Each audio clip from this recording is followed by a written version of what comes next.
अस्सलाम वालेकुम व्यूअर्स, मेरे चैनल रिजवान खान में खुशामदीद। तो व्यूअर्स, सबसे पहले मैं रिक्वेस्ट करूंगा जिन्होंने मेरा चैनल अभी तक सब्सक्राइब नहीं किया है वो मेरे इस चैनल को सब्सक्राइब करें, ताकि मैं इस चैनल पर आपके लिए डिफरेंट टॉपिक पर मुख्तलिफ इंटरेस्टिंग वीडियोस अपलोड करता रहूं। तो व्यूअर्स, आज मैं जिस टॉपिक पे आपसे बात करना चाह रहा हूँ वो ये है कि आप अगर एक्वेरियम रखना चाहते हैं अपने घर में, तो आप के लिए बेस्ट सुइटेबल साइज क्या होगा कि आप किस साइज का एक्वेरियम फिश टैंक अपने घर में रखें। तो आप एक्वेरियम परचेस करते वक्त जल्दबाजी ना करें, बल्कि जो बातें मैं आपको बता रहा हूं उनको कंसीडर करें और सोच विचार करने के बाद आप है ना एक्वेरियम परचेस करें।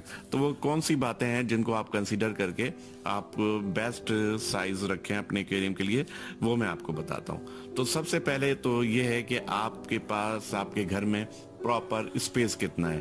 तो आप जहां एक्वेरियम रखना चाहते हैं तो वहां पर आप देखें कि प्रॉपर स्पेस कितना है। उस स्पेस के हिसाब से आप मैक्सिमम साइज का टैंक परचेज कर लें, क्योंकि अक्सर देखा गया है कि आप छोटे साइज का टैंक परचेज करते हैं, इसके बाद आप सोचते हैं कि आपने जो एक्वेरियम खरीदा था वो बहुत छोटा है, फिर आप उसे सेल करते हैं और फिर इसके बाद बड़ा एक्वेरियम परचेज करते हैं, जिसकी वजह से आपको काफी लॉस होता है। तो आप कोशिश करें कि फर्स्ट टाइम ही आपके पास अगर प्रॉपर स्पेस है तो बड़े साइज के एक्वेरियम लें। और फिश बाउल तो मैं किसी सूरत में आपको नहीं कहूंगा कि फिश बाउल आप परचेज करें।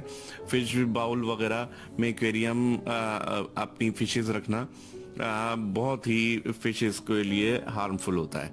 तो मेरे पास भी फिश बाउल है, वो तो मैं सिर्फ इस लिए रखता हूँ कि जब मैं अपने एक्वेरियम सर्विस करता हूँ तो उसमें अपनी फिशेस डाल देता हूँ और फॉर द टाइमिंग, ताकि मैं अपने एक्वेरियम को साफ कर सकूं। इसके अलावा फिश बाउल डेकोरेशन के लिए आप यूज कर सकते हैं, बट उनमें फिशेस काइंडली कभी भी ना रखें।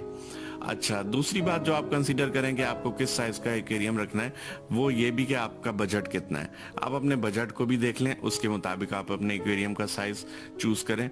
इसके अलावा आप ये देखें कि आप किस टाइप की फिशेज रखना चाहते हैं। कुछ फिशेज ऐसी होती हैं जो जिनका साइज छोटा ही रहता है और वो छोटे एक्वेरियम में भी आराम से रह लेती हैं। मिसाल के तौर पे गपी है, मोली फिश हो गई, टेट्रा हो गई, या जो है आपकी बेटा फिश हो गई। अगर आप ये रखना चाहते हैं तो आप इसके लिए जो है ना 1 फीट या 1.5 फीट यानी 5 गैलन से लेके 10 गैलन तक का भी आप एक्वेरियम रख सकते हैं।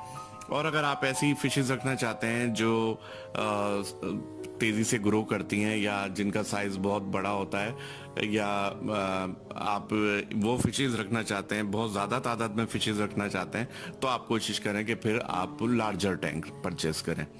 अच्छा, इसके अलावा जो बातें आपको जहन में रखनी है वो ये कि आप इसके अपने एक्वेरियम को सर्विस के लिए, उसको मेंटेन रखने के लिए आप अपना प्रॉपर टाइम कितना दे सकते हैं। अगर आप बहुत बिजी होते हैं और आपके पास टाइम कम होता है तो फिर आप छोटे साइज का टैंक अपने पास रखें, और अगर आप टाइम दे सकते हैं उसकी मेंटेनेंस के लिए तो आप बड़ा एक्वेरियम परचेज करें।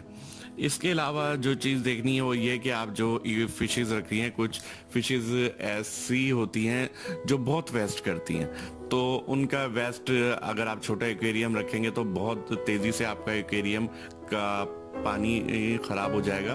तो आप उसके लिए कोशिश करें कि आप है ना एक्वेरियम बड़ा साइज का रखें, जैसे ऑस्कर हो गई।